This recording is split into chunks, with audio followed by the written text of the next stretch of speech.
Lawmakers reject U.S. bill undermining Nigeria's religious and national sovereignty.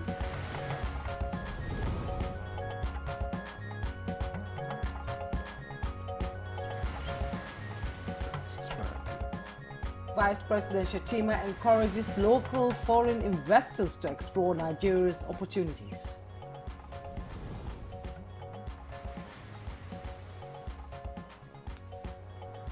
Ceasefire deal reached on Gaza between Israel and Hamas.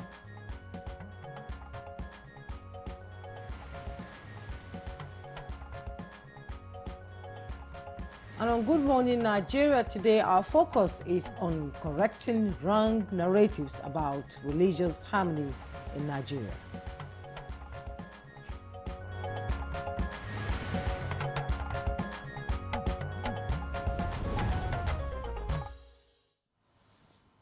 So, Nigeria's House of Representatives is condemning a proposed bill in the United States Senate, known as Nigeria Religious Freedom Accountability Act 2025, describing it as an attempt to undermine the sovereignty of Nigeria. Indeed, Victor, and the federal government is also pushing back firmly against these reports, suggesting there is a religious genocide going on in Nigeria. Minister of Information Mohammed Idris says those claims are not only false but dangerously misleading. He insists Nigeria's security challenges are being twisted into a religious narrative that simply doesn't hold water, because in reality, terrorists don't ask who you worship before they attack.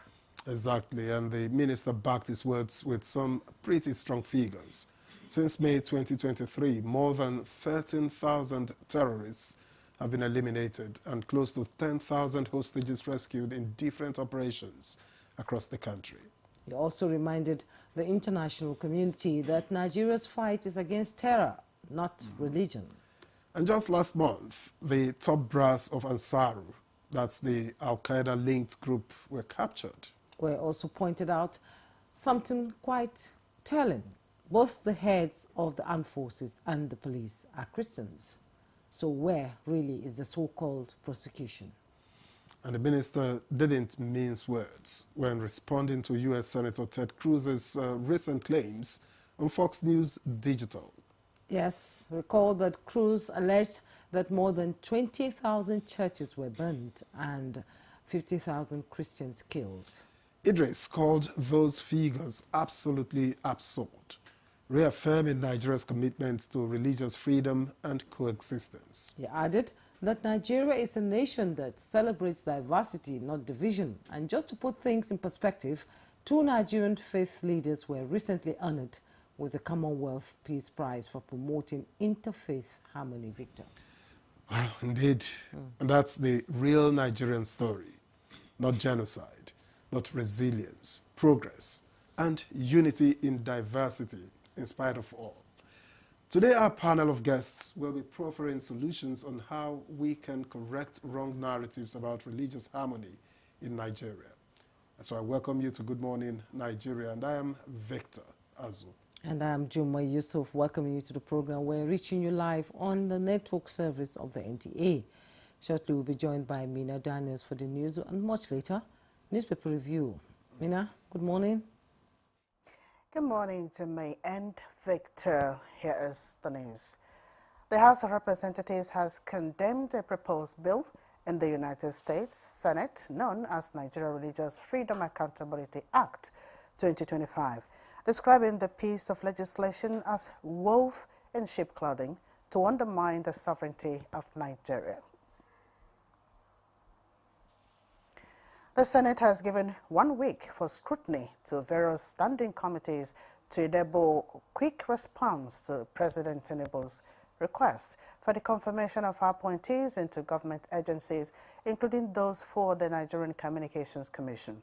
The 2 vacancies in the Senate were filled as those elected were inaugurated as senators of the Federal Republic of Nigeria. Vice President Kashim Shettima has encouraged local and foreign investors to take advantage of the opportunities provided by the federal government in driving sustainable economic growth and development of the country. The Vice President stated this at the opening of the Bauchi State Economic and Investment Summit held in Bauchi. My appeal to investors and stakeholders is simple.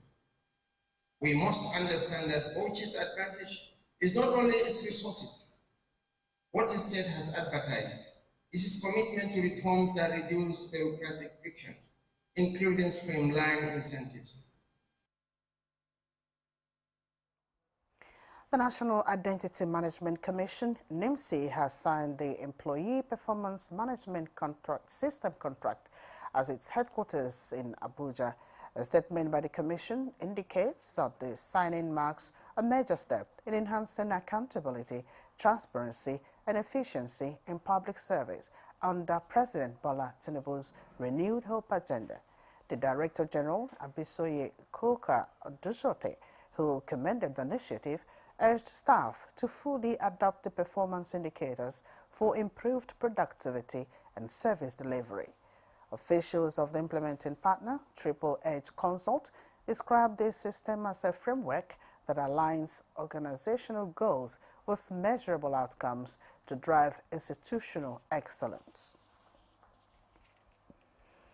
And a total of 176 exceptionally brilliant underaged candidates who scored high marks at the 2025 Unified Tertiary Matriculation Examination, UTME, have been screened by the Joint Admissions and Matriculations Board, JAMB.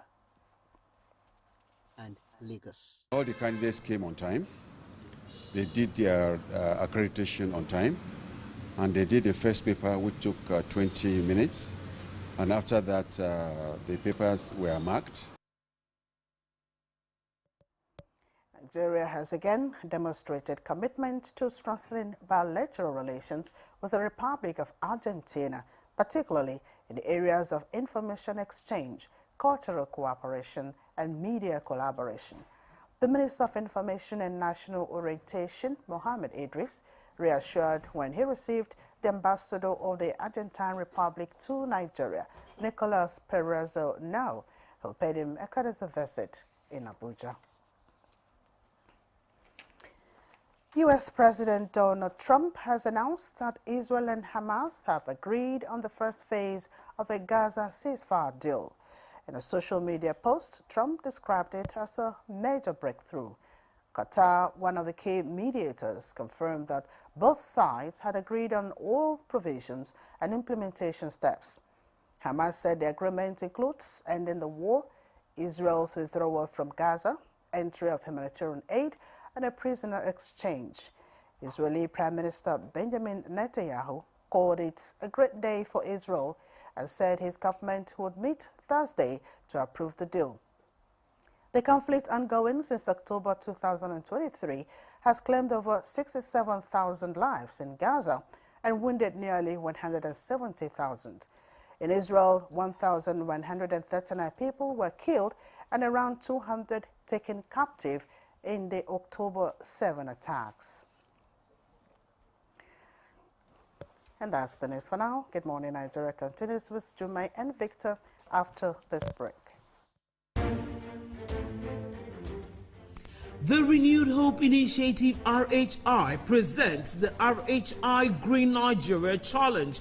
Go green today for a greener tomorrow. This national competition is in 3 categories. The household category is a tree planting competition amongst 11 frontline states in northern Nigeria. Each participating household in Adamawa, Borno, Bauchi, Gombe, Jigawa, Kano, Katsina, Kebbi, Sokoto, Yobe, and Zamfara states will plant a minimum of 1 tree to qualify, with a video evidence of before and after the tree planting exercise. 20 million naira will be awarded to the best household. Submission deadline is 20th December 2026. Community category will see local governments, local communities, schools, and NGOs reclaim and transform degraded or abandoned areas such as dump sites, landfills, parks, and their likes into green, vibrant gardens, parks, and eco-friendly spaces.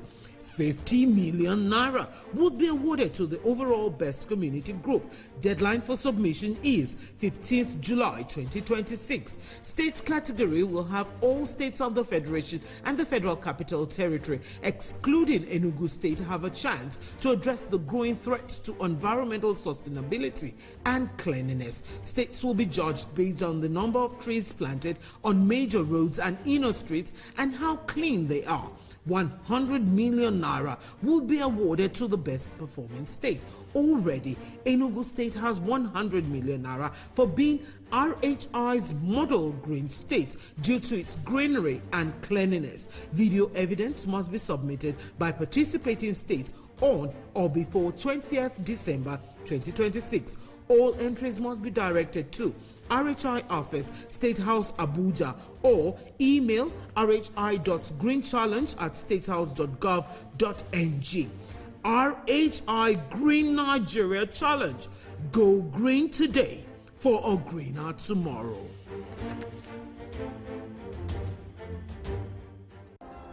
Progress no dey happen just like that. It dey come from support when you need am. Mommy, I got the school fees. You too much. Na money point o. Money point, thank you. Customer, na transfer abi? Confirm. Bro, na transfer. Na money point oga. Oh, na confirm. Progress na peace of mind when you know say payment go land as Sure Banker.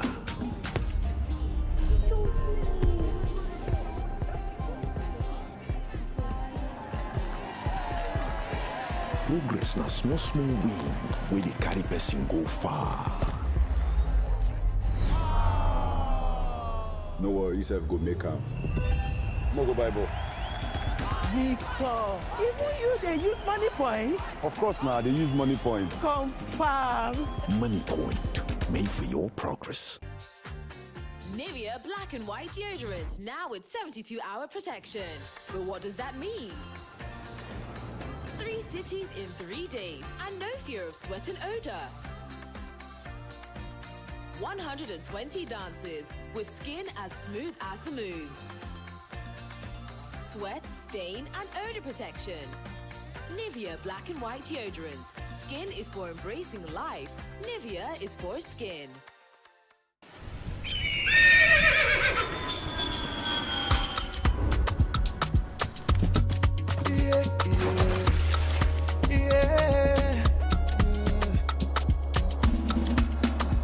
From the Atlantic across the savannah to the Sahara, we rise, the land of the free, we know they tire. We dream great, our spirit is undying. Resilient, rooted like palm tree, we sway in color, with undying demand. We make solutions, we ignite passion, yeah. Diversity is unique, we are more than just a nation. We are Nigeria, strengthened in unity. We know they carry life. We are Nigeria, together live the dream of a land with great destiny. We are Nigeria. I am the real Nigerian. Brought to you by the National Orientation Agency, NOA. You're watching Good Morning Nigeria, and newspaper review is up.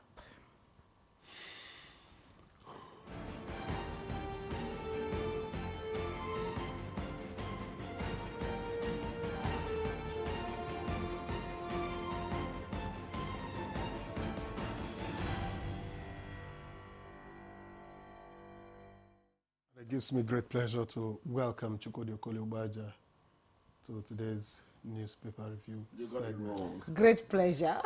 Oh, no, you got pleasure. Pleasure. Pleasure. Neighbor, glamour. Got pleasure. The sure ends all It's those because words. it's you. What you should have done is to say, it gives me great pleasure to welcome Chukwudi Okoli-Ubaja to his morning tonic. Come on. How are you, my dear Jumayi? I choose how I do it. Bad boy. I'm fine, Mr. Chooks. Good morning. See you guys as always. It's Good to see you. Let's go to the papers. I'll begin with the Nation newspaper. Nation newspaper, just above the masthead. Uche Naji's resignation, a lesson in honor. You find the details on page 38.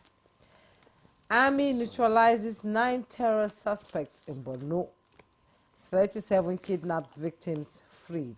Details on page 5. APC set to take in defecting governors.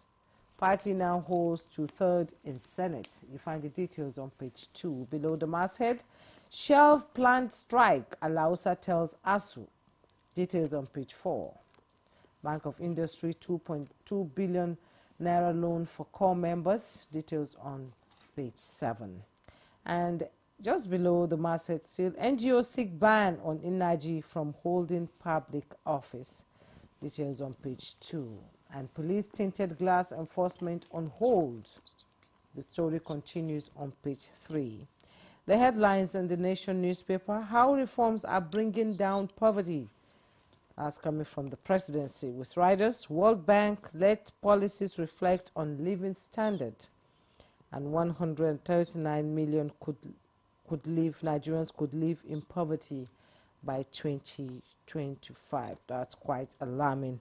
And at the bottom plate of the Nation newspaper, 176 underage UTME candidates undergo screening. Details on page 4. And MPA shops for investors in Japan. You find all that on page 7. Let me quickly go to the Blueprint newspaper. The Blueprint newspaper, above the masthead, Senate seeks military base in Kwara. Summons Defense Minister, CO, Chief of Army Staff, and IGP as attributed to them. You find the details on page 6. And below the masthead, CSC withdraws NYCN certificate over leadership crisis. Details on page 9. And Nigerians decry poor telecom service despite tariff hike. You find the details on page 20. And in sports, World Cup qualifier Osimhen, 19 orders in second training. Details on page 32. And the headlines: APC attains 2/3 majority in Senate as 2 members join ruling party. LP's Kelvin Chukwu defects. Edo Central's Joseph Ikpa sworn in. Find the details all on page 8. Genocide against Christians. U.S. claims absurd, unacceptable to Nigeria. That's coming from the federal government as a response to the allegation. And FCT, Wike decries arbitrary street naming, flags off more road projects. You can see that in the picture story. And World Bank verdict on Nigeria. Tinubu's economic reforms caused significant rise in revenues and wants public resources used more for people's benefits. Sanusi lauds Tinubu's reforms, urges better fiscal expenditure. Others turn to page 8 for all the details. And 2 Abuja lawyers arraigned over alleged forgery. Details on page 15. And ICIEC supports $466 million financing for Lagos Calabar Coastal Highway.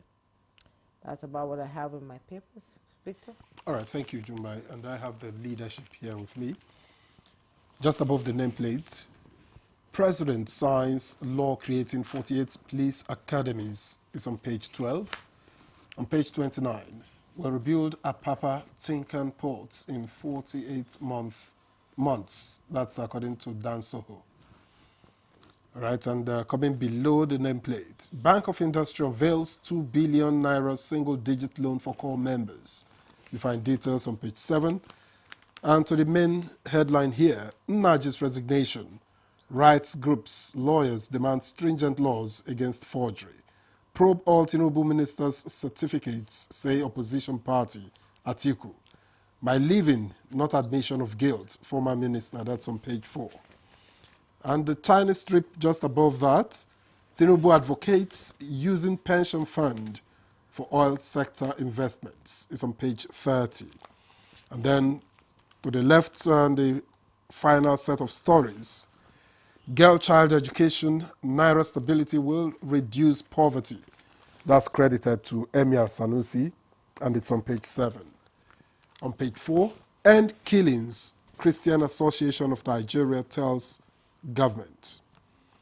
And on page 12, Court adjourns Nnamdi Kanu's trial amid review of health status. And finally, Army deploys brigade to flush kidnappers out of Kwara forests. Chukode. Army deploys a brigade to flush kidnappers out of Kwara forests. You know, in those days, I would go to farm, and if I went hunting, I would get to a place, lay my gun by my side, and sleep off. All you needed to do was make sure you don't sleep where another hunter might mistake you for an antelope. So, you know. But you know, these days you can't go into any bush now and relax. That's not how we were. It's a good move. I just wanted to mention that. But the one that really concerns me now is the 48 police academies being planned. You know, it's been signed already, isn't it? That's what you read into law. The law establishing that. And the law seeks to professionalize the Nigerian police force through structured education and development, you know. And they call it one of the most far-reaching reforms embarked upon so far by government concerning police development.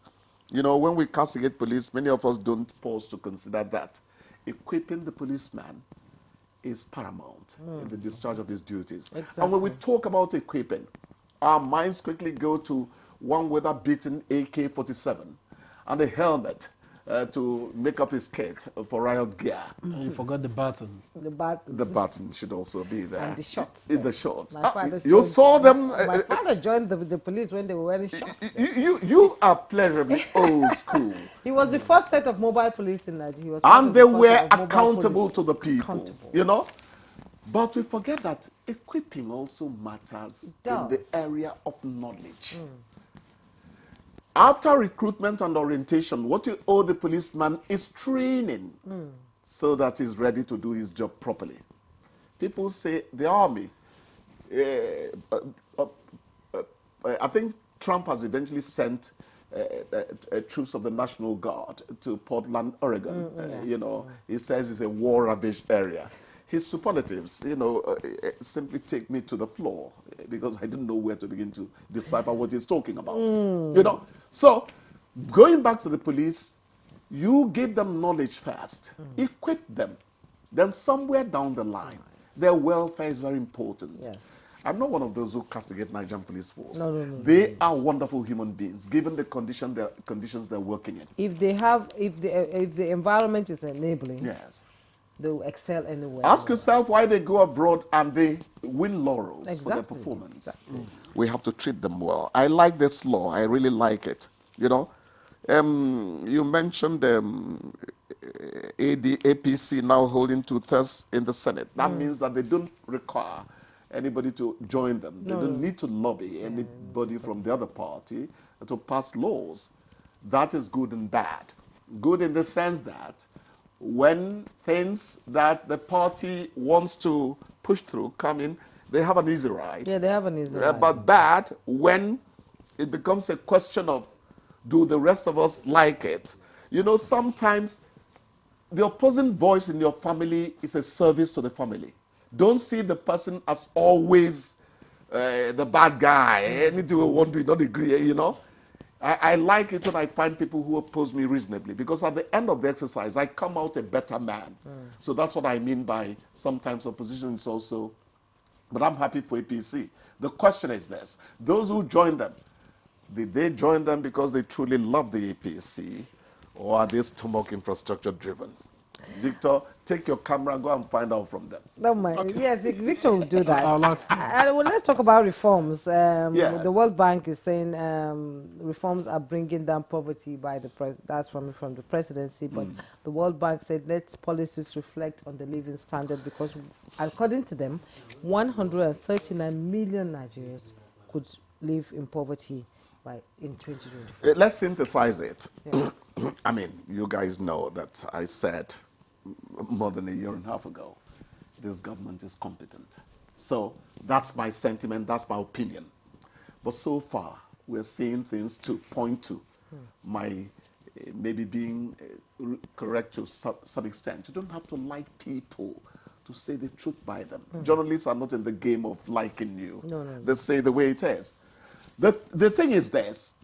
Daniel Bwala, one of the president's aides, said, but for the removal of subsidy, which the president himself called a scam, a corruption-riddled process, money has been released to states, 23 of which would have gone down, you know, if that reflation, so to speak, did not come to them. So it released money. The point now is it all percolating down to greater well-being for the citizen? And I said, I thought that at the macro level, things are really happening. It's the micro that is where you're going to buy gas becomes easier for you, where you're going to buy sweet potatoes become easier for you. That's what Nigerians are waiting for. But it's dropping gradually. Beans this time last year was about 3,002. It's 1.4 as we speak. Corn, somebody I want to help me farm next year said, why are you talking about things that are not going to bring you money? Yam was almost 8,000 for one tube. I'm not they go there again. Do you still price yams? Oh, Has it come down to? It's not something I really... Has it come down to? Yam. I think the new yam is out. That's a good one. That's a good one. Victor, you were saying something. Yes, I was saying that some will say that the season is when price of beans usually drops.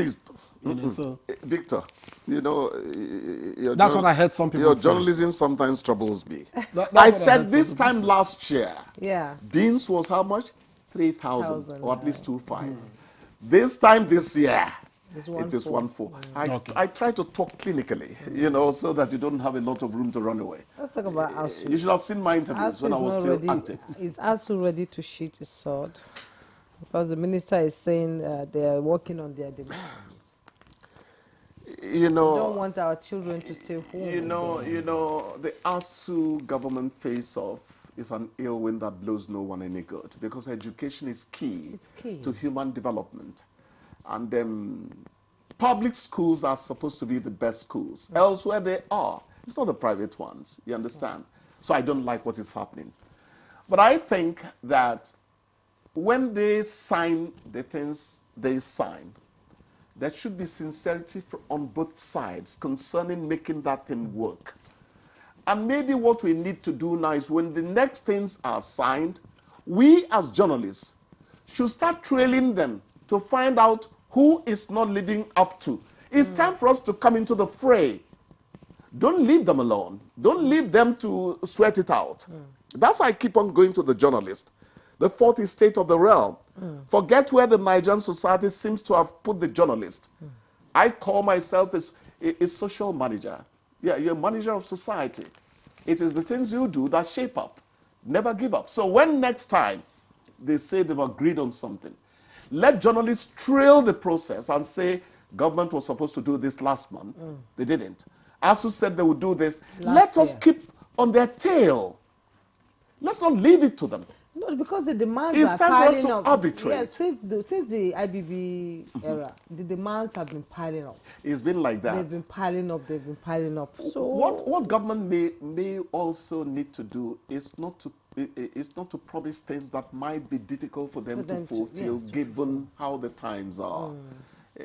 Yes, some level of sincerity matters in this matter. Some would say it's not the time. Some of the demands have been there since things were stable, actually, since things were good. They're as old as the universities themselves. Some of the lecturers were not even born before. Yes, but I still remember in my time I ate a meal at the cafeteria with 15 meal ticket, and I got a wing of chicken, very massive.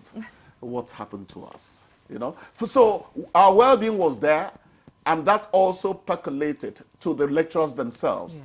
So we can revisit that era. We don't need all this. We don't.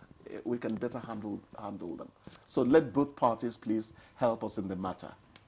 Very important. So, Mr. Chukudi, thank you so much. On that note, we thank you for coming this morning. It's okay. We'll see you again tomorrow. Take care of yourself. God willing, I will be here. Victor, have a great day. Kick me out politely as usual. So we'll take a break now. When we return, our conversation will begin. Don't go away. The Renewed Hope Initiative RHI presents the RHI Green Nigeria Challenge. Go green today for a greener tomorrow. This national competition is in 3 categories. The household category is a tree planting competition amongst 11 frontline states in northern Nigeria. Each participating household in Adamawa, Borno, Bauchi, Gombe, Jigawa, Kano, Katsina, Kebbi, Sokoto, Yobe, and Zamfara states will plant a minimum of 1 tree to qualify, with a video evidence of before and after the tree planting exercise. 20 million naira will be awarded to the best household. Submission deadline is 20th December 2026. Community category will see local governments, local communities, schools, and NGOs reclaim and transform degraded or abandoned areas such as dump sites, landfills, parks, and their likes into green, vibrant gardens, parks, and eco-friendly spaces. 50 million naira would be awarded to the overall best community group. Deadline for submission is 15th July 2026. State category will have all states of the Federation and the Federal Capital Territory, excluding Enugu State, have a chance to address the growing threats to environmental sustainability and cleanliness. States will be judged based on the number of trees planted on major roads and inner streets and how clean they are. 100 million naira will be awarded to the best performing state. Already, Enugu State has 100 million naira for being RHI's model green state due to its greenery and cleanliness. Video evidence must be submitted by participating states on or before 20th December 2026. All entries must be directed to RHI Office, State House, Abuja, or email rhi.greenchallenge@statehouse.gov.ng. RHI Green Nigeria Challenge. Go green today for a greener tomorrow. Welcome your host, Bisola Ayola.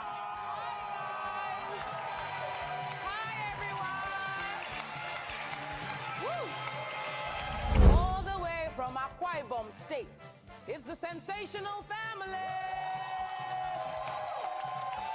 Woo! And all the way from Benue State, it's the TWC family. My name is Christiana. I'm a fashion designer. My name is Christiana. I'm a fashion designer. You are into Asia. You are into catering. You are into another thing. I sing. You sing as well. Oh my God. Grace, take it away.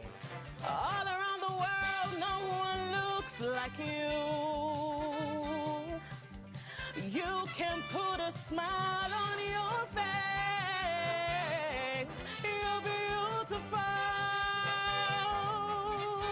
For the Spirit of the Lord lives and dwells in you. Mention a common response if your situationship should ask you, what are we? Pass. We are just friends. One item. Or like a sister to me. Nothing. Lovers. We are who we are. We are who we are. Survey says.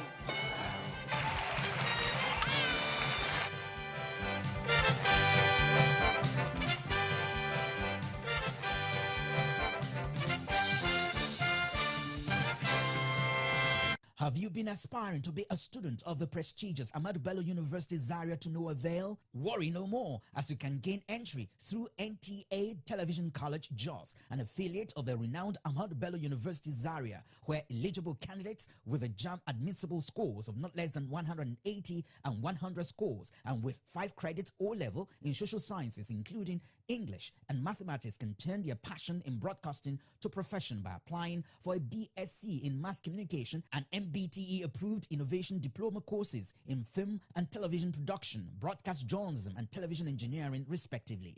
The college, as a training hub with a pedigree of professionalism in the media space, also offers specialized courses in other related fields. For more information, visit our website at www.ntatvc.edu.ng or contact 080-33-834-343 and 080-69-809-897. Announcer Management. If you're just joining us, you're watching Good Morning Nigeria, and our topic today is on correcting wrong narratives about religious harmony in Nigeria. And to push the conversation, let's take a listen to this background report by Oyeyemi Ajayi. The House unanimously adopted a motion of urgent national importance, sponsored by Deputy Speaker Benjamin Kalu and other lawmakers, taking a swipe at the Nigeria Religious Freedom Accountability Act 2025, sponsored by Senator Ted Cruz in the American Senate, which seeks to designate Nigeria as a country of particular concern and suggests religious coloration to security challenges in the country. Lawmakers called for coordinated diplomatic and domestic response against the American bill, saying it casts aspersions on the federal government's stance against all forms of violence and constitutionally enshrined rights of Nigerians to freedom of religion. The Speaker of the House is concerned that external legislative action based on incomplete or decontextualized assessment risks undermining Nigeria's sovereignty. Federal Ministry of Foreign Affairs and Nigerian Embassy in Washington, D.C.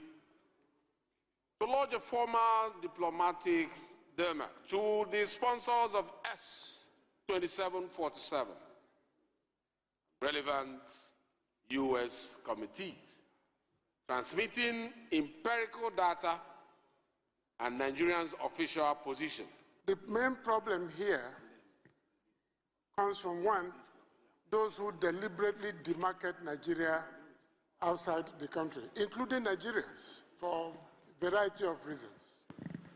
Two, gross misinformation deeply embedded in the nature of the American educational system. This is the time to wake up. Let's begin to interface with our colleagues in the U.S. Congress, in the U.S. Senate. That is official communication of this motion to the United Nations formally, so that they are aware of what the U.S. Congress is trying to do to Nigeria. Okay. This motion is referred to the Committees on Foreign Affairs, National Security and Intelligence, Interior, Information, National Orientation, Police Affairs, Human Rights, for further legislative action. All right, that was actually Mitaire Ikpen and not Oyeyemi Ajayi. Many thanks. And to begin the conversation, let me begin by introducing here in the studio the Reverend Father Dr. Emmanuel Unamba, Chairman, Interreligious Dialogue Commission, Catholic Archdiocese of Abuja, and priest in charge of St. Cyril Catholic Church, Kadokuchi, here in Abuja. Well, thank you very much for joining us. Thank you so much. I'm glad to be here. All right, and also joining us from Kaduna is Reverend John Hayab. He's Chairman, Christian Association of Nigeria, Northern Region. Thank you very much for joining us. Thank you too for having me, and good morning to all Nigerians. Good morning, Reverend. And joining us via Zoom from Bauchi is Dr. Saleh Momole. He's a peace advocate. Welcome to the program. Thanks for joining us. Good morning, Nigerians. Still joining us via Zoom from Istanbul is Imam Fuad Adeyemi, Chief Imam Al-Habibiyya Society of Nigeria. Thank you so much for joining us. Good morning. Thank you so much. Good morning, everybody. Let's begin from Istanbul. Let me begin with Imam Fuad Adeyemi. How did you receive the news of the content of that U.S. bill, which talks about religious accountability in Nigeria. And what's your take? So much. Good morning. I want to thank you for the work which you are doing. First and foremost, when I heard it, I was confused, I was worried, and I was concerned. One, I do not know any place where people are being killed because of their religion. Then, two, in Nigeria, we have discovered that these people are killing us. They are looking for a way where we will not be able to face them. When they set the Muslim against Christian, instead of us to look for a solution, we will be attacking ourselves. That is one. Then the other area, which is the only thing that is normal between the Muslim and the Christian in this country, is good relationship. And you look at where they start killing people in the north. The majority of the people are there are Muslim. Right, I think we are having a little challenge with connectivity to Imam Fuad Adeyemi. We'll get back to him once we get this cleared up. But let me get back here in the studio where we have Reverend Father Onamba. I'll put the same question to you. What's your immediate reaction to the U.S. bill? You know, imagining where it must have come from. They called it the Nigeria Religious Freedom Accountability Act of 2025, which was proposed in the U.S. Senate. How did you receive it and the allegations that it contains? Thank you very much. And then good morning, Nigeria, once more. This country belongs to all of us, and those who must put the country in order are Nigerians. The bill emanating from outside of the shores of the nation seems to suggest that some other people are even more interested in the welfare of Nigeria. And, you know, that's why it's suspicious. Are they really interested in the welfare of Nigeria or not? But my immediate reaction, I would like to employ this theory of the danger of the single story.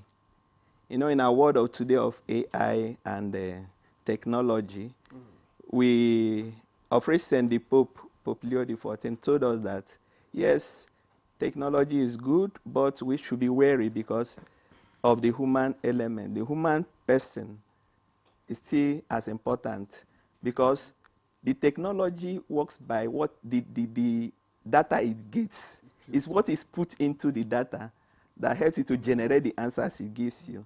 And so my immediate reaction could be that they have got a whole lot of data inputted into them that made them to be scared. And so I go back to that danger of a single story, that they have become so scared that they thought that the violence, the killing is so widespread and is genocidal. And therefore, they hold that single story as the only story. Let me a bit explain that theory of the danger of a single story. The single story is not false, but it is incomplete. The Deputy Speaker, Benjamin Kalu, hit it the nail at the head when he says it's incomplete. Yes, people are being killed, Christians are being killed, but there are other stories around. It's not only Christians who are killed, there are also Muslims who are killed. There are people who are not even believers who are killed. So I think the data that was put into them helped them to generate their conclusion. And that's why they have made that move. That's what I can say to begin with. But when we go deeper, we'll be able to understand, are there certain things that are missing?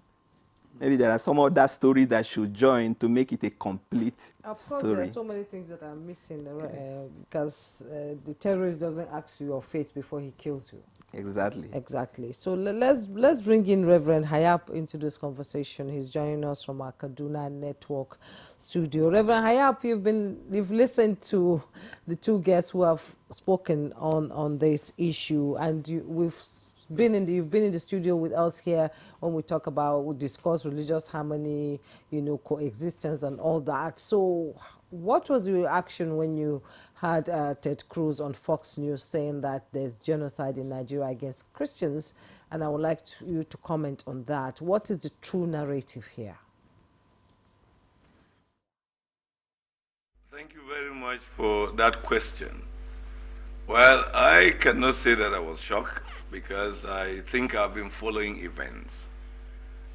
Whatever led to the S-27 bill have some background. Whether it is right or wrong, as Reverend Father said, there's an element of truth, but not a complete truth. So my concern simply was, you can see the failure of addressing some yesterday's mistake have led us into now struggling to correct today's story.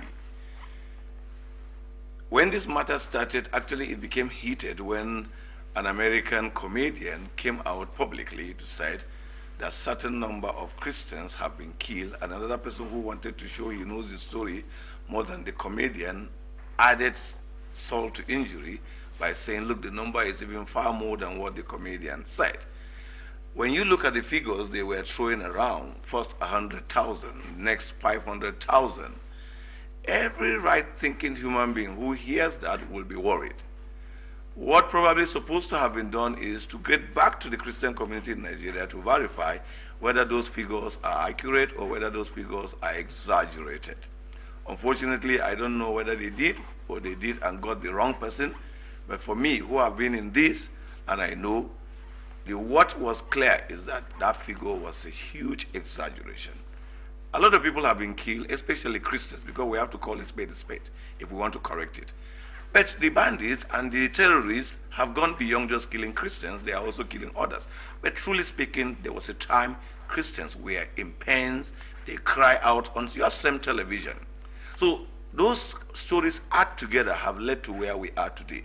So if we are going to be addressing the issue of American decision, first, let's look at our position, what went wrong that led to this, then we draw the attention and say, oh, but you don't know a development. You don't know the new thing that we are facing. You don't know where we are now. So you are still judging us according to yesterday. Because there was a time, those things happened. In Kaduna, for example, virtually everywhere we were either burying 20, 30, 40, 50. And when you look at the simple definition of a genocide, if there is either a deliberate or systematic persecution or killing of a particular group of people, for whatever reason, it could be called a genocide. But are we having it now? No, that one I can clearly say without controversy. But there was a time you could say that and beat your chest that it is happening, because I, as pastor, I buried so many people, I know that. And at that time, it wasn't like they were killing Christians and then the next day they killed Muslims. No, it was exclusively one-sided killing. But there's a shift, which has not, probably we've not marketed that shift to the world to know, oh, Nigeria is beginning to have it better. Nigeria is beginning to go away from that yesterday. So we have to combine. I don't think it was just a one-night thing that everything comes up like that. So I wasn't really confused about this story because I understand how it's coming. I only realized that we have a lot to do to correct that narrative, considering the recent reality, and then draw lessons from it, so that in the future we will not have anybody dragging us to this.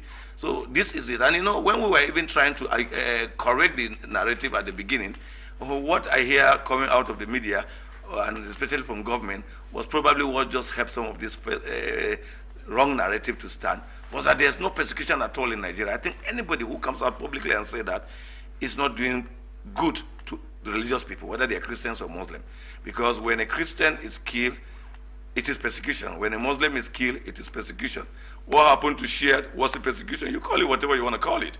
So we have to understand these things. Even the young lady that was killed in Sokoto for blasphemy, and the young lady in Niger that was also killed, it's religious persecution. So when we put these things together, we are beginning to find a way to correct the narrative that yes, some criminals or some terrorists or some evil people are doing this, but we don't support them as a religious group, neither do we support them as an institution, neither do we support them as government. But when we want to just make it look as if nothing like that, then people will start asking questions, are we trying to find, are we telling the truth?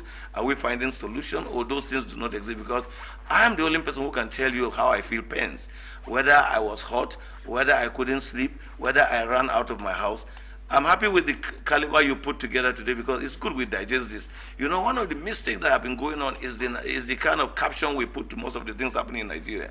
Like me, I always tell those who care to listen, don't ever tell me that this crisis is farmers' hardest. And I'll tell you, you are just saying it to please a narrative that you want to please some people. But you know, how can someone be sleeping in his room and some criminals, call them whatever name, come out there, kill him, burn his wife, burn his children, burn his house, burn his place of worship, and you still call it farmers' hardest? Where is the farm in this context? When was even the farmers' issue? So these are the issues we've not been able to handle, and that's why this kind of narrative is going. But I am happy that we are discussing so that we'll help those who are not Nigerians to know, yes, there was a time we had this problem. But is it there now? I can tell them no. Because I've made research around the north. In the last 6 months, in the last 1 year, we don't have a situation, we don't have one state that can tell us, apart from the Yelwaita story in Benue, and then the killings in Plateau. But to a large extent, there is great reduction in the mass killing. So if someone is trying to tell us, he should be able to also understand that we are making progress. Because when you want to make a bill against us, look at the progress we are making and understand that your bill should be with the current reality. Thank you very much, Reverend John Hayab, for your initial remarks. We'll get back to you in the course of the conversation. I understand that Imam Fuad Adeyemi is set now and his audio is better. So, Imam, earlier you were trying to, give us your initial reaction, but add to it. You have been a peace and interfaith advocate, a very vocal one for that matter. So how do you take to the fact that people outside the country are trying to paint this narrative at this particular time? I'm very grateful. I'm sorry for the technical issues that we have in the beginning. First and foremost, I want to greet and welcome my friend, my brother, Reverend Aya, and my sheikh, who is also there. But one thing that I want us to know is that I'm surprised and I'm worried that we as Nigerians were yet to see things the way they are. My brother says that at the time they were killing Christians, but I don't know whether I still remember of every one Christian that was killed, about 8 to 10 Muslims were killed in other places.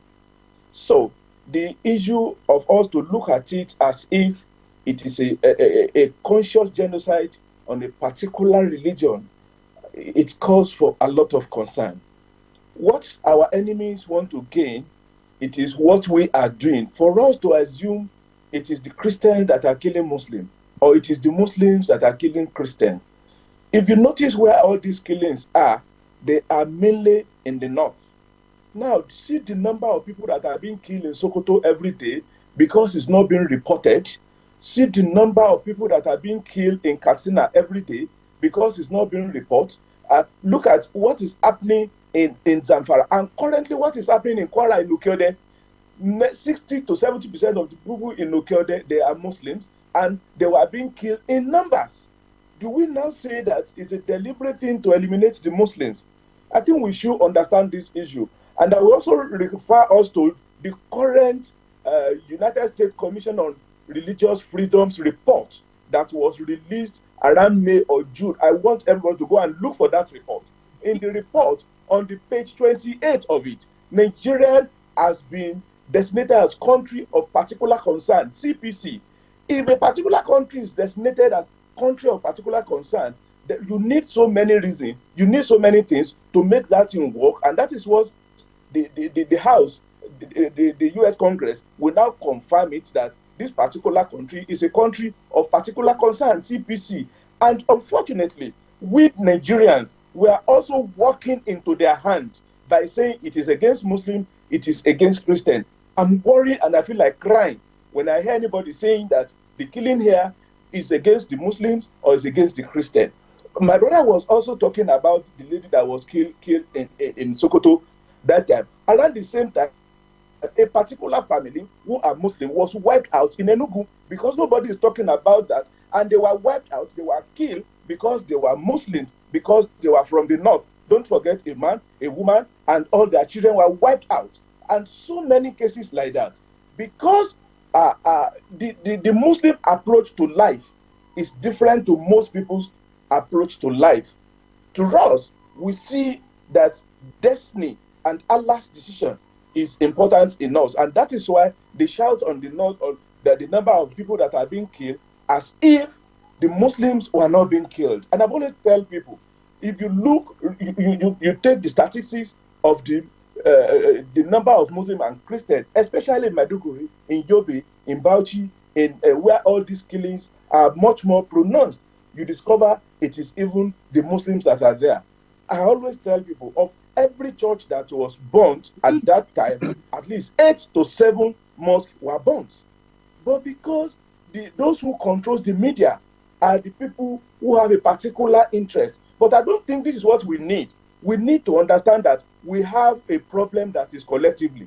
Until when we come together, until when we reason together, and we are able to see that these are criminals that want to eliminate us and want to take over our land, want to take over our wealth, that is the time we'll be able to solve this problem. And that's what you are having, the kind of simple thing to feel that it is against me, it is against you. We've not seen it, that it is against ourselves. We will not get to anywhere. Thank you so much, Imam Fahad, for your opening comments there, and you've raised a lot of pertinent questions. We'll now bring in Dr. Saleh Momale into this conversation. First of all, you give us your reaction to what is happening, you know, in the American Senate on Nigeria, and you can also tell us what concrete steps has the Nigerian government taken to promote religious harmony and protect freedom of worship here in Nigeria. Thank you very much, and good morning to all Nigerians once again. I will have to start by commending the Nigerian Television Authority for taking up this matter, and also the Nigerian National Assembly for bringing it up on the floors of the Assembly for discussion. I think this is critical. They need to do more of that, and also work with their colleagues, the state houses of assemblies across the states, to discuss and deliberate on these issues so that the right information and the needed awareness will be created. I think, like my colleague, Reverend Hayab, earlier mentioned, there is a history to this. There are issues that have happened across the country. There are concerns, absolutely, that's correct. There have been deaths of Nigerians due to violence of different forms and different dimensions across the country.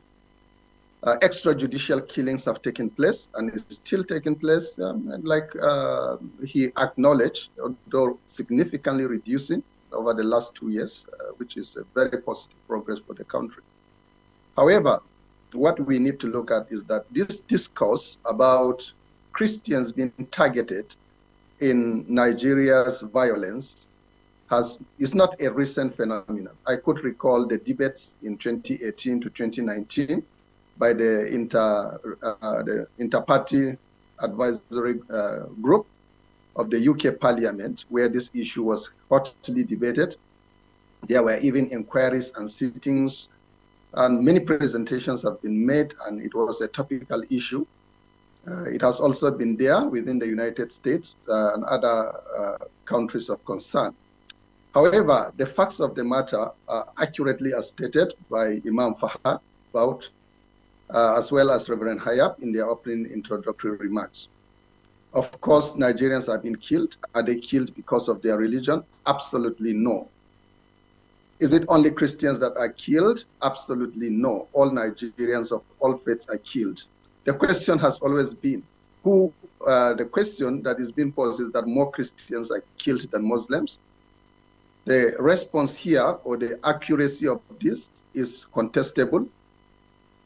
Because one, the accuracy of the records and information that we have, both in the public domain, is not substantiated, is not verified, is not substantially researched, except, for example, where some few organizations carried out research. Most of it, again, focus on their own constituencies, really extending that beyond their constituencies to provide a national coverage.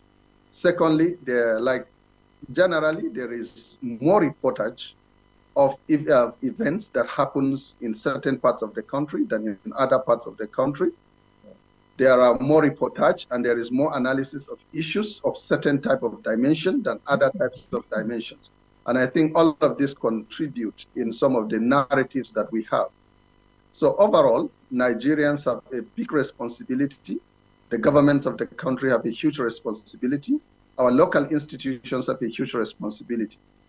But also our religious bodies and our religious institutions have a huge responsibility to provide the right narratives, to see every other Nigerian as part of their constituency, to see the killing of every Nigerian, whether a Muslim or a Christian, as something that they should abhor and something that should not be tolerated, to report, to provide equal statistics and equal reporting, and for us, develop that feeling in Nigerians in such a way that we feel the pains of each other, irrespective of our ethnic or religious attachment. I think these are critical. And then our media organizations also have to rise up to the challenge to provide balanced reporting, to provide accurate reporting and avoid sensationalization. And then finally, just to mention that our political leaders, in some instances, political actors also contribute to some of these narratives, to discredit sitting governments, to discredit certain government institutions and things like that. I think these are not patriotic approaches to dealing with topical national issues, especially those that have to deal with the lives and properties of Nigerians. I'm going to stay with you. Tell us, how does misinformation, from influential figures like Senator Ted Cruz, affect Nigeria's image abroad? That's very, very important, because the voices of leading personalities across the world have significant impact. More so members of Congress, more so members of parliament across the world, and then major religious leaders as well across the globe, both within Nigeria and outside Nigeria, have significant impact. And again, there are people of significant public interest and who are very useful in public discourse, whose statements means a lot.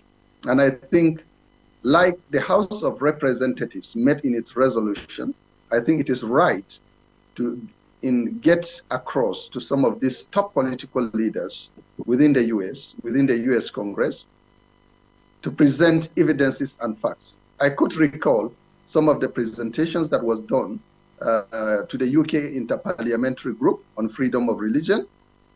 That presentations met by eminent Nigerians, met by top civil society groups, some of them with international reputation in the UK Parliament, significantly doused some of those misunderstandings and perceptions that were there within the UK Parliament about the persecution of Christians in Nigeria. And I think Senator Ted Cruz and other leading and ranking members of Congress need to be provided, both the Congress and the Senate of the United States need to be provided with facts. Nigerians, civil society organizations and religious bodies need to be patriotic enough, need to protect the interest of Nigeria and Nigerians across the globe, and to view some of these things as capable of affecting the corporate integrity of this country, especially considering the strength of international diplomacy in some of these. And you can hear some of the comments that Nigeria should be denied access to key weapons, which is very, very dangerous in dealing with the rising criminality and some of the insurgents. We all know that what happened to this country sometime between 2014, 2015, when the country was battling with insurgency in the Northeast, and many countries of the world, led by the US, were restricting the supply of critical arms.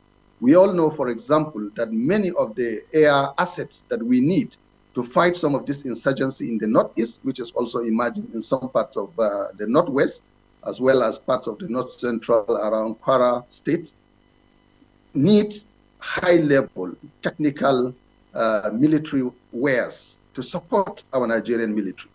Issues like this will restrict our Nigerian access to this critical infrastructure, with these critical military assets and security gadgets that we require to deal with some of these insurgent groups. So I think it is patriotic for us Nigerians, for our leaders across the board, for our former leaders like our former presidents and outstanding personalities within the religious faiths to reach out and to engage. Thank you very much, Dr. Momale, for your remarks. Let me get back here in the studio. I think, having heard from all the speakers, we have been able to gather, it's not as if there haven't been killings, right? But the coloring from the US that Nigeria is at religious war is the subject here. And so for someone like you, Reverend Father Unamba, who works daily to foster dialogue between, faiths, Christians, Muslims, and all that, what's your reading of the relationship between faiths in Nigeria as we speak? Okay, let me talk about the narratives again. Of recent, earlier this year, even before this, the noise of this, I was asked to write a report because our partners abroad are always concerned when they hear of killings and killings. So I wrote that report, and in that report, which I want to refer to, I tried to identify 4 categories of the crisis. The first is the pure banditry, which affects everyone and is done by anybody. Pure banditry, kidnapping and all that. Then we have the second degree, which is the Islamist movement, where Boko Haram and the Lakurawa and others come in, who are feeling that they have a religious obligation to do what they are doing.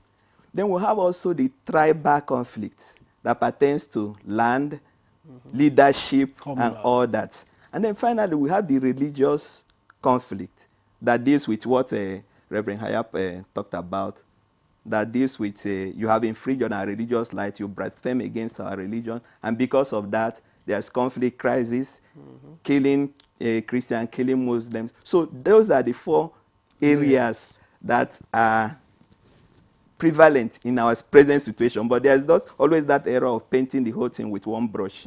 And that's why I go back again to the primordial statement I made of taking one of the stories, picking one, and then blowing it out of proportion to cover the rest. It doesn't mean that Christians are not killed, just as Reverend Hayop said, but there are other stories.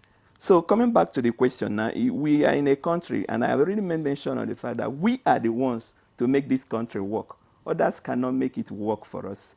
And I'm always wary when, for instance, we are quoting United Nations, quoting IMF, in terms of data and statistics in Nigeria. We are the one to give them the data. But we seem not, I know we have a bureau that's called Bureau of Statistics. So I don't know, can we get statistics from our home? Because we are the one on ground. Let us get these statistics from us and give them the right information. Just as I was saying now, trying to give them the proper perspective so that they will not think it's only one aspect. And then let us now come home and begin to build peace. And one of the problems that brings about violence and conflict is lack of justice. Lack of justice. When there is no justice, then we are going to enter into conflict because something happens and it's not nipped at the bud, then it continues to fester until it gets out of hand. In that report again, I would like to mention I identified 3 big elephants in the room that are suffocating us, and I wouldn't but mention them.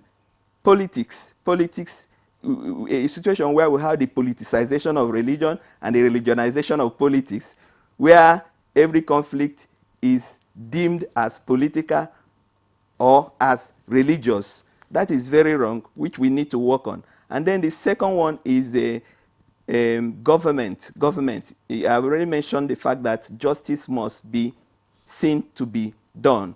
Government should sit up.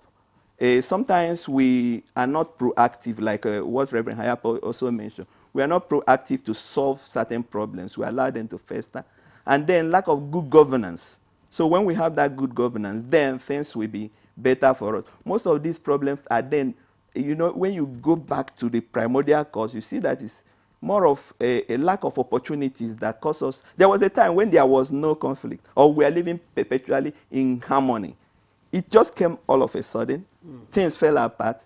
You remember our good leaders. I know of Zik, our Nnamdi Azikiwe. He was born in the north. He lived in the north, Kaduna and Zogu. an Igbo man who, you know, we are all living together. But all of a sudden, things fell apart because we will not take proper actions to nip the problem at the bud. And then finally, the final elephant I saw in the room that is causing our problem is the foreign interference. Yes. There are many people who are interested in Nigeria and what is happening in Nigeria, and they will do their possible best to see that they are in control of Nigeria. So we have religious bigots or even political politicians who want to take hold of Nigeria. And so they cause problem for us. Imam Fuad Adeyemi has given us another headway. Let us come together and fight our common enemy. Our enemies are outside of us. If we don't come together to fight them, they will create problem for us. I always refer to the fable of the two stupid ghosts that made themselves at the narrow bridge. Instead of them to see how they can manage, they started fighting and then fell into the river and drowned. First of all, who made the bridge? Why was it made narrow? Those are the people we fight, not ourselves. Somebody has caused this problem for us. So if Christians and Muslims are able to come together, and there are a whole lot of facts that promote that both in the Bible and the Quran, why we need to come together.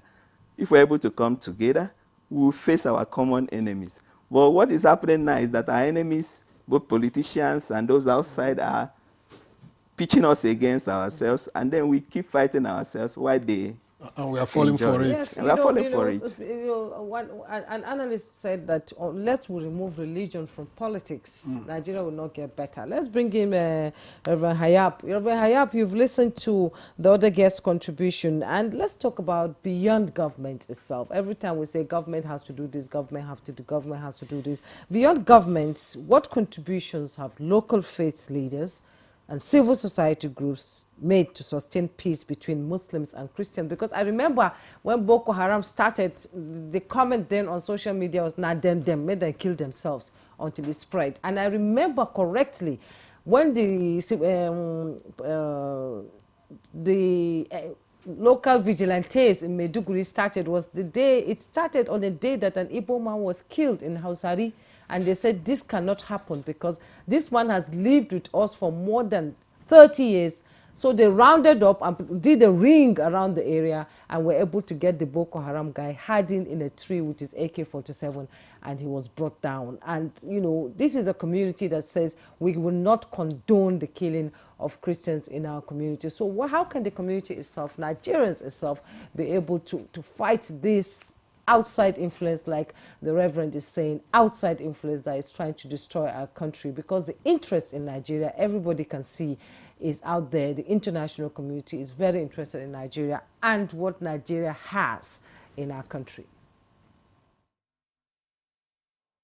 I think first we must give credit to our religious leaders and faith-based NGOs or faith-based organizations. The truth about it is that they've been doing a lot in promoting unity, in promoting harmony, in correcting some of the wrongs. But you see, their voice is not loud enough.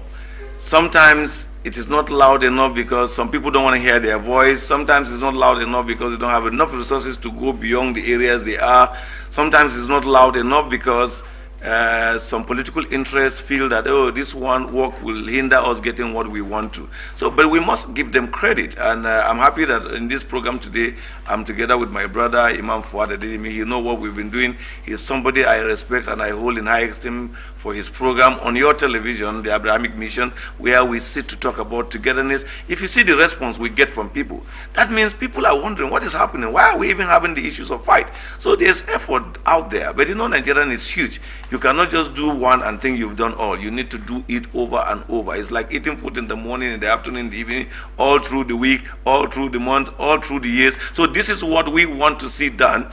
We are doing it from angle. I work for Global Peace, where we say we are one family under God, trying to remind people of religion that whether you are a Muslim, a Christian, whatever religion you belong, you are first a human being. So let's celebrate our common humanity. We look value-based approach, calling on people to understand things that that binds them together, things that knit them together. Look, you are who you are for because of me, or I am what I am because of you.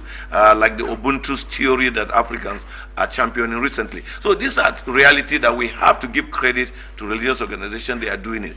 But having given credit, let's also accept that there are also others among the religious group who do not understand this.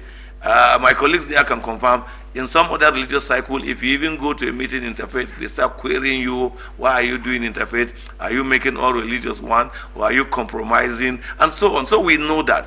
And that's why when I started this conversation, I didn't want to start with speaking the nice language. No.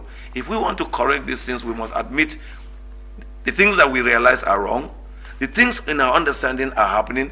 That's when the doctor can now say, oh, is that so? So this is the kind of medication we'll apply. Because most time, since we don't want to say the negative side of it, we just want to speak nicely, we take the wrong medication and end up not being healed. So once we know all these things, we will do.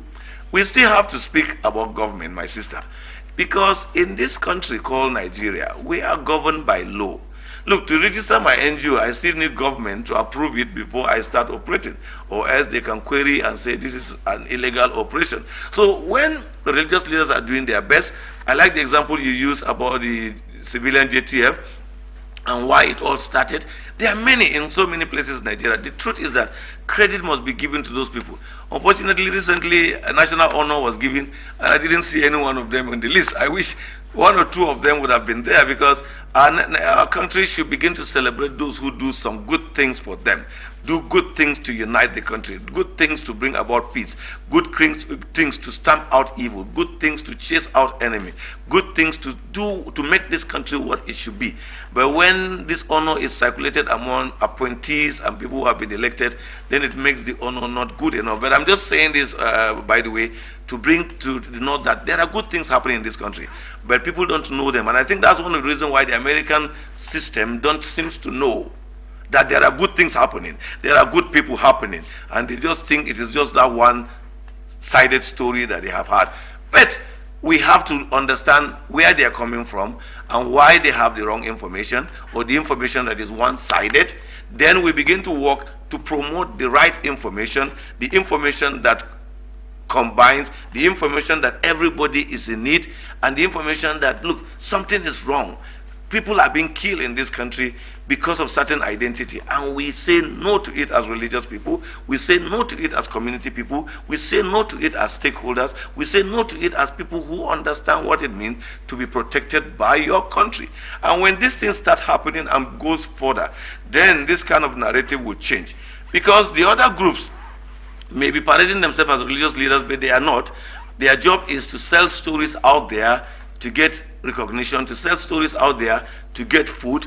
But you see, they cannot sell any story without something to hang on. And so the first illustration I gave were the things that helped them to have a story to sell. And because there are also lack of actions to stop this evil, to put people where they belong, to show that there is a government in the land. So this kind of narratives work. But I'm happy that we're having this engagement, and I want to recommend that, look, there is need for, in Christianity, we have many groups that are working on freedom of religious belief. We need to bring them together and engage them in conversation, because the report that goes out of this country is from them. Among Muslims, they also have many groups who are working on freedom of religious belief. We need to bring them together and engage them to know the kind of stories and narrative they give out to their donors, to whoever is funding their research. Then we will be able, for national security and national harmony, then it will help in restoring confidence, it will help in correcting the wrong narrative, it will help in even waking up government to begin to act, because they are acting on a true diagnosis of the ailment. Oh, this group told us this, and we want to address it. The other group told us this and that, and we want to address it. Now, both end is seeing action that really shows that, yes, some criminal elements or terrorists or whatever name you call them are tormenting Nigeria, but government is after them. I came out publicly when the Office of National Security Advisor announced the arrest of the Ansaru terror group it was I said to Nigerians that we shouldn't be complaining every day to that government is not doing things when there is one success and we're keeping quiet. No, if there's one success, let's also come to public light and celebrate it. And we urge them to do more. The more we get this kind of people arrested who are making some of this narrative look like true, but they are not doing it for the entire Muslim. I can say that without fear of being misquoted, because Ansaru couldn't have killed me because I'm a Muslim. They killed me because I do not agree with their ideology. But they don't represent Islam. I know that. But because they still kill me, I need to cry that someone is killing me. And when you hear me crying, then you say, oh, wait a minute, let's do something to show these people that they are creating problem for this country and they are killing citizens. Or any group among Christians who kill a Muslim, we have to cry out to say, oh, some people are killing our brothers because they are hiding under some form of identity. Let's expose them so that these things do not continue. Once we begin to do that on both sides, then we are changing the narrative. We are showing something else. Most of the biggest challenge of our country is denial. We want to make things look that they never happen, and you can't heal a sickness or a wound or a matter if you deny it. You must first acknowledge it, then you find solution. And I think we have started well, acknowledging it, finding solution, and admitting that there is a shift. If anybody do not repeat that, I will repeat that several times in this meeting, that there is a shift from yesterday to today. So I cannot start holding this current administration responsible for what happened too far ago. That's probably why we voted them, or Nigerians voted them, to make that change. So they are beginning to make the change. So I want to support them to improve the change. I want to encourage them to improve the change. I want to pray for them to improve the change. I want to mobilize people and advocate for better things for the change to keep coming. So that probably in the next 2 years, in the next 4 years, we will forget this story and be living the way we used to live in the past. I was in Al-Habia Mosque during the Ramadan. I helped in sharing food. Nobody cares. I actually wore my dress like this. But people were collecting food from me in the mosque. They didn't judge me as a Christian, because it is about service to humanity. It is about love for fellow human beings. It's not about my identity. But are there identity issues? Yes, there are. We may be talking with Imam Fuad Adeyemi. We may be talking with Father. We may be talking with Mamole. But down in the community, have they really understood this? Are they talking and understanding it the way we are doing? This is the work we need to continue to do until we completely eliminate, eradicate, and stop this evil that is giving us a bad picture abroad. Then those who are now coming up with a bill will understand that, oh, we really didn't know that there are good things happening in that country. We thought it's a narrow story that is only happening. All right, Dr. Reverend Hayab, thank you very much for your remarks. And just to tell our viewers that you can send in your messages, the number to use is on your screen. Make it short. Let us know where you are sending in from, and let us know who you are, so that we can take the messages and also attend to the others. But let me quickly get to Imam Fuad Adeyemi. Now, what lessons do you think that Nigeria can teach the rest of the world regarding how Christians and Muslims have been able to live side by side, irrespective of decades of challenges? I think, as if you are with me where I am, this is exactly what I promoted where I am, because about religions and development where I am now. You see, Nigerian God in his infinite mercy has given us a gift that is not common to any nation whatsoever. Believe me, when you travel, you see what is happening in other countries. You will know Nigeria is a special country. That we have Christians, we have Muslims, and we have other religious groups that we work together, we do things together. First and foremost, I want us to understand one thing. And I have two examples that will know that we have to understand ourselves. There is a country called Eritrea. I don't know whether many of us remember that country called Eritrea. They are part of Ethiopia. They felt that they are Muslims, that the other people are cheating them, they are not doing enough, and they cut off from the main country, Ethiopia. They assume that they want to enjoy. Today, nobody knows anything about Eritrea because they are in serious problem. The same thing with South Sudan. It was the Christians who felt that they were not being given enough rights and something are happening. They allow outsiders to influence their thinking. And today, you see what is happening in South Sudan. These are two good examples for us, both the Christian and for the Muslim in Africa. God, in His infinite mercy, has given us the opportunity for us that our greatest strength, it is in this diversity. But we need to understand one thing, that God, we need education. And that's why I will appreciate NTA, and I will thank them for the work which they are doing. When we were well educated about ourselves, when we understand ourselves, at the end of the day, we discover that some people are coming from outside because they want to use us and they want to use what God has given to us. Then besides, we also need to understand government has to do something quick and very important. People accuse me that I mention US most of the time because we have seen them as a role model. I do not know whether you are aware that in May this year, the President of America has just set up a Commission for Religious Liberty. I don't know whether you are aware. They just set it up in May this year. If America can set up a commission for religion, the people will think that they don't have anything for religion, and our government is there, that the only thing that works in our country is our religion, and government is closing its eyes as if those things are nothing, then we still not know what we are doing. If we cannot sit down, if we have a kind of a warehouse, like an office, who warehouse all this information, all these narratives that are going outside, there will be a particular office who will be able to be going there to be attending to this thing, and we wouldn't have been getting to this level where we see blatant lies that they will be saying against us. If the government is been up to what we are supposed to do as far as religion is concerned, we have been saying it, we have been canvassing it, we have been talking about it. We cannot assume that religion is not important, where everywhere in the world today, religion is the one that is ruling everything, whether you like it or not. And where I'm coming from, unfortunately, I could not be bringing out one of the things which we are just doing, we just finishing yesterday.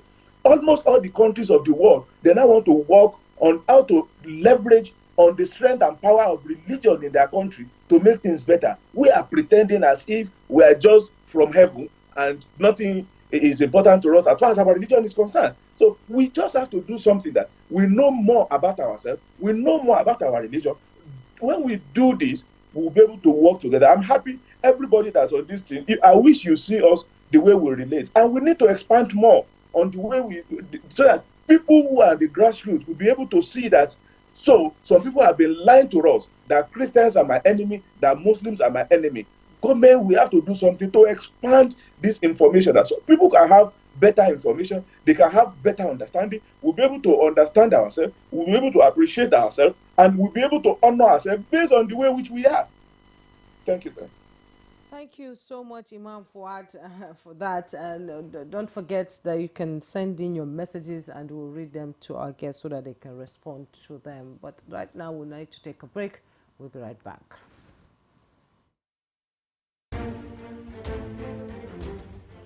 The Renewed Hope Initiative RHI presents the RHI Green Nigeria Challenge. Go green today for a greener tomorrow. This national competition is in 3 categories. The household category is a tree planting competition amongst 11 frontline states in northern Nigeria. Each participating household in Adamawa, Borno, Bauchi, Gombe, Jigawa, Kano, Katsina, Kebbi, Sokoto, Yobe, and Zamfara states will plant a minimum of 1 tree to qualify, with a video evidence of before and after the tree planting exercise.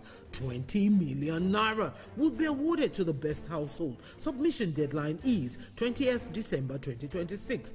Community category will see local governments, local communities, schools, and NGOs reclaim and transform degraded or abandoned areas such as dump sites, landfills, parks, and their likes into green, vibrant gardens, parks, and eco-friendly spaces. 50 million naira would be awarded to the overall best community group. Deadline for submission is 15th July 2026. State category will have all states of the Federation and the Federal Capital Territory, excluding Enugu State, have a chance to address the growing threats to environmental sustainability and cleanliness. States will be judged based on the number of trees planted on major roads and inner streets and how clean they are. 100 million naira will be awarded to the best performing state. Already, Enugu State has 100 million naira for being RHI's model green state due to its greenery and cleanliness. Video evidence must be submitted by participating states on or before 20th December 2026. All entries must be directed to RHI Office, State House, Abuja, or email rhi.greenchallenge@statehouse.gov.ng. RHI Green Nigeria Challenge. Go green today for a greener tomorrow.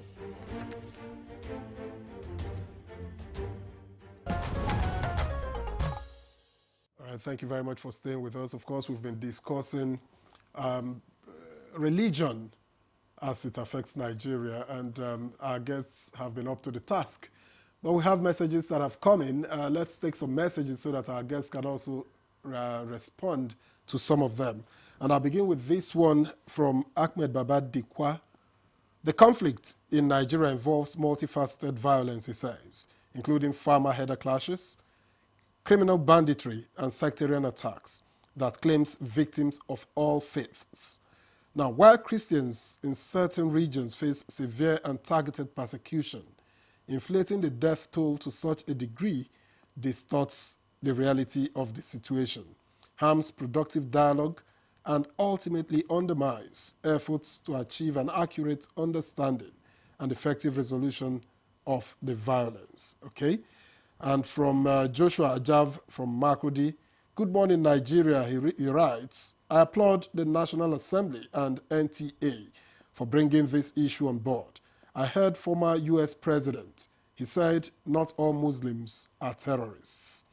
Okay, and from Godwin in Lagos, who are the sponsors of these atrocities? Actually, both Christians and Muslims are victims. But who are those that sponsor these things? Why is this happening mostly in the north? I think that where the fire starts is the first place you start searching for the cause. These questions are begging for answers. And from, this one from Salisu Aliyu from Gwagwalada, all the imam and the pastors should join hands together and pray for this country. And our leaders should do the right thing. That's all. And finally, from Mascot here in Abuja, the issue of foreign intervention by USA, Canada, etc. on the terrorism situation in Nigeria should be seen beyond the way the American senator presented the matter. The federal government should directly look to the eyes of America and ask from them what they want. What they want, indeed. Let's bring in Dr. Momole into the, just respond to some of these issues messages that have been sent to us. Thank you very much. I think the messages are all very clear. They are apt, they address the core issues, and they contribute to understanding the context and the situation, and I think they are very useful. And one very important thing that we need to recognize regarding Nigeria as a nation is that rarely do you have any country with a near equal proportion of the population belonging to two faiths, Islam and Christianity, across all nations of the world. It's very absolutely rare to find that sort of balance. Secondly, it's very rare again to find a level of integration among the faiths like we do witness here in Nigeria. Take every city in Nigeria, whether a local government headquarters, whether a state headquarters, any major settlement, go to that settlement, look through the settlement, see the level of integration between Muslims and Christians, go to our markets, go to our institutions. There is rarely will you ever see anyone or any form of, perceived discrimination between the ordinary citizens of this country. And I think this is huge, this is big, this is something that our government and our faith-based institutions should look at, work on them so that we can strengthen this, we can strengthen the unity, and like other speakers say, we can collectively, unitedly face these challenges of insecurity, these challenges of extremism across board, and create the needed harmony that our societies need. So I think the comments and the responses are apt and very valuable. Reverend Father? With regard to the comments, you see, we are already having a consensus on the fact that one side of the story was overblown. But now we are trying to give out information. Information, they say, is power. And I can make allusion to the promotion, what do I call it? The promotion that is made by our president, President Tinubu, in the various media houses with regard to how we are one family living under the same roof.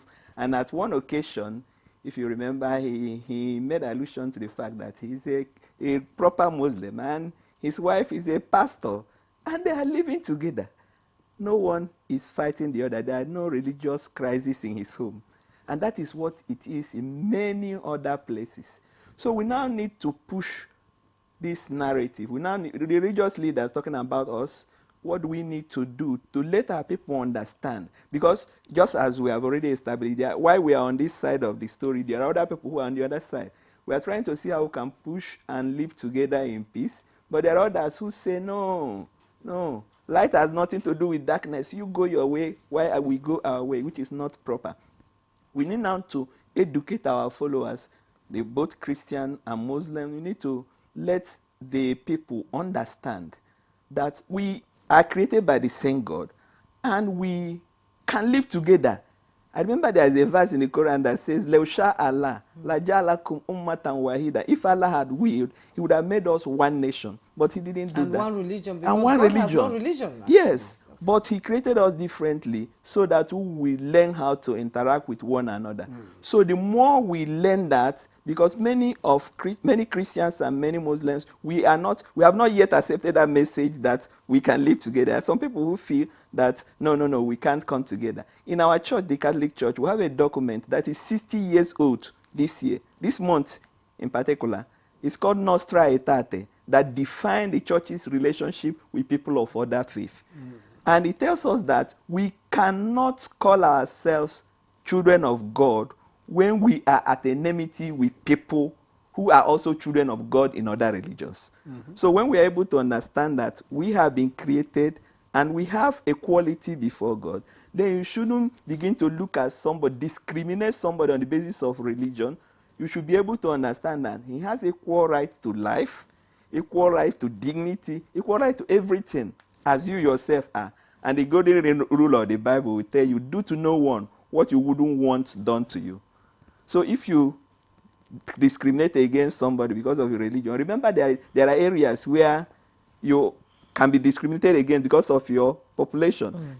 Dr. Saleh, the last speaker, talked about our equal number in this country. So if you are in Kano and you decide to discriminate against a Christian because you have the higher population, remember that there are other states in the south where the Muslims, so whatever you do can be done to you.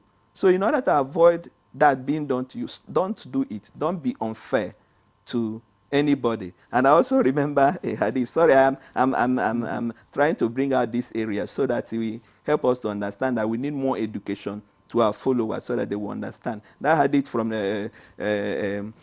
Sahih Muslim talks about that somebody cannot say he has faith when he doesn't love for his brother what he loves for himself. Le yu'minu ahadukum hatta yuhibbu li akhihi ma yuhibbu li nafsihi. You cannot say you have faith in God when you don't love for your brother what you love for yourself. Exactly the story of the Good Samaritan, which is talked about in the Bible. So we need to start teaching, giving the narrative so that our followers will learn. Because there are many people who have not yet agreed to the fact that we can live together. So when we continue to push the narrative outside, just as our president is doing, let the national orientation continue to push that narrative so that we'll have a balanced story. All right. Thank you very much, Reverend Father Onamba. Let me quickly get to Reverend John Hayab. Now, from your experience, do Nigerians really see themselves from religious lenses? In your opinion? Yeah, thank you very much. The truth about it is that the larger Nigerians on the street, in the market, in school, in the military, in different institutions and centers, see themselves as brothers. But you see, their relationship is not magnified. There are some few Nigerians who capitalize on the lack of magnifying that relationship to now remind them that the other people do not belong to them. The other people are against them. The other people want to take away what rightfully belongs to them. I used to say this, and I will say it also on this national media, that is a strategy of corruption and stealing. Because when they jam our heads, we are fighting, then within the period we are fighting, they will take a huge amount and disappear.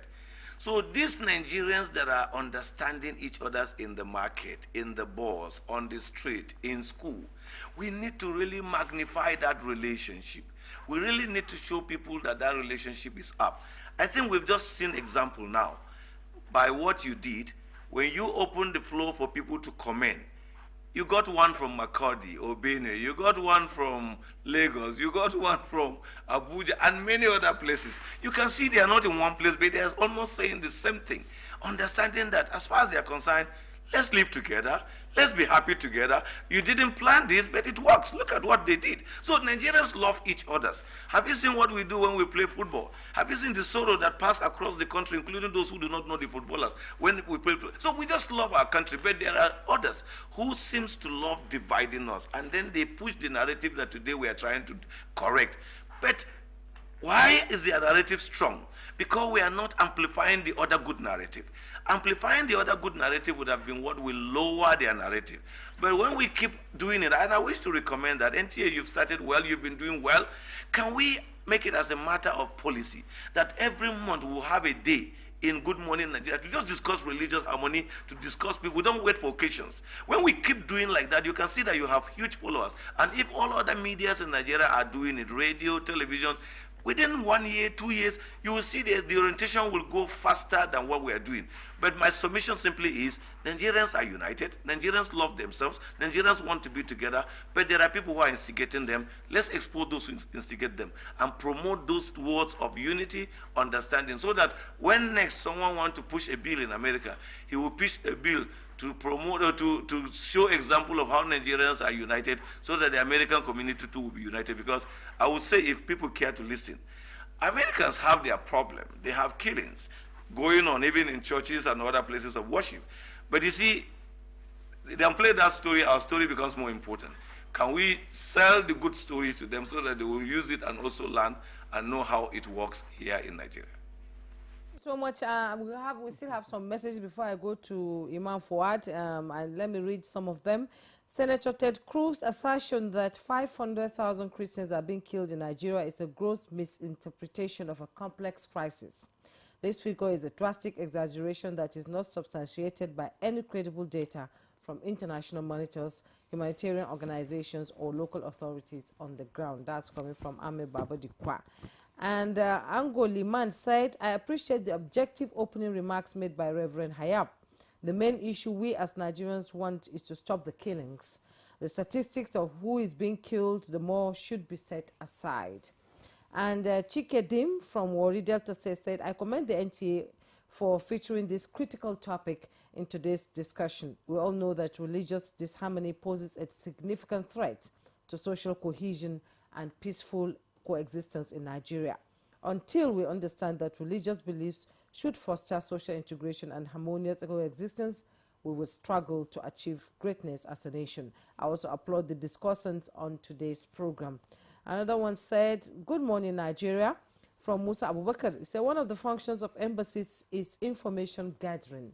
They inform their government about significant political, economic, and social developments in the host country. I hold the U.S. Embassy responsible for the spurious allegation against Nigeria. The Nigerian Senate needs to invite the U.S. Embassy for explanations. Thanks. And Christopher Abiodun from Abuja said, good morning, Nigeria. The only way we can shift this narrative is for Nigeria's Muslim community to actively speak out against this deplorable act. And thank you for the opportunity. And another one said, the program is quite interesting. I want to commend NTA for bringing good hands to discuss this. Kudos to NTA. And Margaret Maaji Adamu from Nasarawa said, "Good morning, Nigeria. I want to commend you for this program. Can I suggest to Nigerian government to please remove the religious status on documents like admissions or employment forms? What has religion got to do with studies or your skills? Thank you." And another one said, "Good morning. He's Edet Makinde from Ibadan. Parents have to first teach their children to learn how to live in unity with one another, no matter your religion. Charity begins at home." And that's talking about the value system in Nigeria. And Rahmatu Nnenna Usman said, "Peace be upon you all. I truly wish the Christian community would understand that we share a common enemy. There's hardly any country where America claims to have intervened that remains the same afterward. They always come with an agenda far different from what they publicly portray." I think we should pause. Yes, and the evidence is there for all to see. Imam Fuad, you've listened to some of the messages that came in. There are so many Nigerians are contributing to this. While you respond to them, I want to ask you now, how can the media, like just what we're discussing here, both local and international, help present a more balanced view of religious coexistence in Nigeria, while you respond to some of these messages that came in? Let me quickly start from the media in Nigeria. You see, it is the way you present your mother that everybody will honor and respect her. Our journalists or our media people in Nigeria, I think they need more exposure, they need more training, they need more understanding about the situation on ground. They should have somebody who will expose them to the evil of bad reportage about our country. Let me give you an example. I was in a program in US some years back, and we went to, Washington Post? I can't remember the name of the newspaper we went to. There was something that was wrong that we saw. I now asked the editor, I said, "Why did you not report this?" He said, "Imam, this is our country comes first." I said, "So, you know the importance of that, you report back bad thing about us. If some people can get to that level in another country, why is our own media people, they are not conscious of the country that gives them what they are?" So we need that the media should be that. Then also the religious people, they are also important here. We should be able to remove the negative narrative that we have in our brain, that we have in our heart, that we do together. Let me give you a narrative. There was a time in Ilorin, around 1970, 71, 72. Those who are old will know this story I want to. People of Ilorin used to eat boiled blood. And that boiled blood, they said in Islam it was wrong. All the religious people in Ilorin, they came together. They were preaching it almost every day. Within 6 months, nobody was eating boiled blood again in Ilorin. Some people who are born around that time, they will not know that this kind of thing existed. The lesson we learn from that is that if religious people are to come together, we say, we want to stop this thing, I assure you it will be stopped. But because the religious people also, which is because of stomach infrastructure, many people are in this position, the so-called religious leaders, they are there because they were just there for what they want to hear. And that's why I always tell government, we should ask a question as, who are the religious leaders? That is one question that Nigeria will not be able to answer. Is it somebody that has just one Islamia and is something and he has mouth, is talking, is the one that is religious leader? Or is it the one that has built his own church and is the Alpha and Omega, is the one that is talking, that is a religious leader? Until we're able to decide or to define who a religious leader is, this kind of problem will continue to be there, because somebody will just sit in one corner. I will be dishing out information to people. For example, those who wrote this thing, the media person, I don't know. I also mentioned the other time that there is a report that just came out. They call it American something on Freedom of Religious Commission. There are so many things which they do, and I query them. How many of you are in that office? Who are the people that you talk to that give you all these statistics that you are able to arrive at this conclusion? And because of what our people are saying, if you listen to what everybody is saying, somebody was even saying that, what do these people want to achieve? What they want to achieve is, I can't say we want to be eliminated. But it is we ourselves that will say, okay, we could not be eliminated. We have to come together. We have to reason together. We have to work together. And we have to live together. And when we do this, we will become a model for other nations to copy. I've always been telling people, God has given Nigeria what he has not given to any other country in this world. All what we need to do is to come together and be able to use it for the purposes that which it was meant for. I give an example. You know Chinese. When Chinese, they are not doing well in Olympics, they went to IOC and they convinced them to introduce some sports that are Chinese oriented. Today, Chinese are having gold in the Olympics. We can also do that. We can influence the world. We can change the way the world used to do things. There is nobody that is not waiting for Nigeria. Go to anywhere in this world. The moment they are talking, after the 4 second statement, somebody must say something about Nigeria to let you know that we are very important. The entire world is waiting for us. But if we fail, all of us, God will not forgive all of us. And that is why the Muslims and the Christians, we should come together. We should learn more about ourselves so that we'll be able to do things better and we'll be able to do things right. Fuad Adeyemi, let me quickly get to Dr. Salim Omale.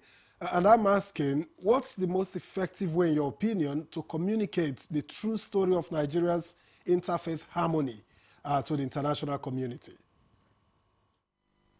Thank you very much.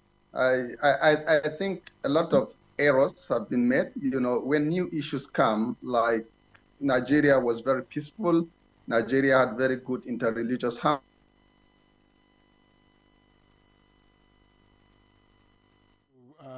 Dr. Salim Omale. Okay, let me get back to Reverend Hayab with the same question.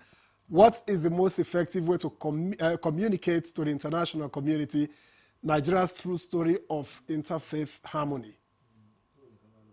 I proposed that, and I just want to repeat it, that look, when we can bring together Christian organizations that are working on freedom of religious and belief, they work with different agencies globally and share reports monthly. When they understand these things and put their report in perspective, putting national unity and national security into consideration, the narration will change. If 15, 20, 30, 40 of them or 50 are saying the same story accurately, it will change. That's one. And the Muslims also do the same thing. It's not applying to one. So these are the things that we need to do. And we just need to also educate Nigerians that there are things they sell to us and we think it is for our own good. It's not for our own good. I'm happy that Father said something earlier, and I just want to repeat it.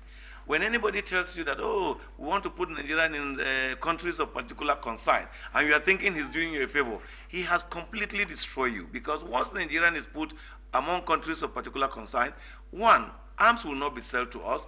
And what is the implication? Terrorists will now be powerful, more powerful than our military, than our security.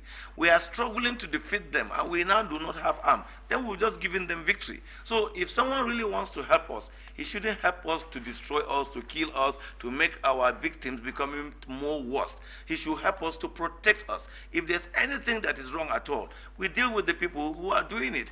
Who are the sponsors, as someone asked? Go after them, arrest them. If we find anybody in power as part of the sponsor, we place him where he belongs, than to put pains on all Nigerians for crime that Nigerians don't know anything about. Well, let's reach out to Dr. Momale. Victor asked you a question earlier. In just 30 seconds, can you respond to it? And what advice do you have for the international community about religious tolerance in Nigeria? In just 30 seconds. Okay, I think Nigeria is a quite unified country. There is no discrimination on religion. That is a big message for the international community. And our religious leaders, our political leaders, the National Assembly, the Ministries of Information and Foreign Affairs should come together, identify those Nigerians that they need to work on to address this challenge, because it has implications on our international security. It has implications on our regional security across West and Central Africa. And I think the stability of Nigeria is very critical, and this needs to be understood by the international community. Dr. Salim Omale, let me quickly get the final thoughts of Reverend Father Unamba in 30 seconds, please. Okay, just to address a particular question that was raised by Margaret from Benue State regarding putting religious coloration in many of the things we do. Let us see ourselves as Nigerians. I think I support her desire. Let us not, when you go for employment, you don't need to ask where is your religion. And sometimes, even when those things are not there, from your name, they will know that you're Muslim and Christian, and then you begin to discriminate you. So generally, I want to wish Nigerians a very happy living together.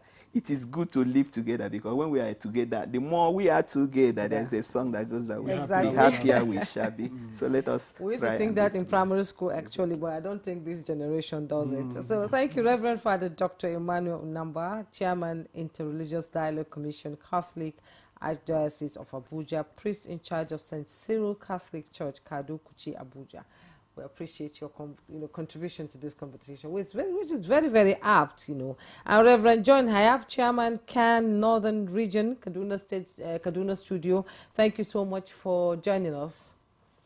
Dr. Salim Omole, peace advocate, he joined us via Zoom from Bauchi. We appreciate your input into this conversation. And Imam Fuad Adeyemi, Chief Imam Al-Habibiyya Society of Nigeria, he joined us via Zoom from Istanbul. Gentlemen, thank you so much for your contribution on this very, very important topic that we've discussed today. And to Nigerians, remember, we can only excel when we live and understand each other very much. Thank you. We must also thank our viewers who sent in Sent contributions. messages, So many messages we couldn't take because yes, there are too many and we didn't have the time.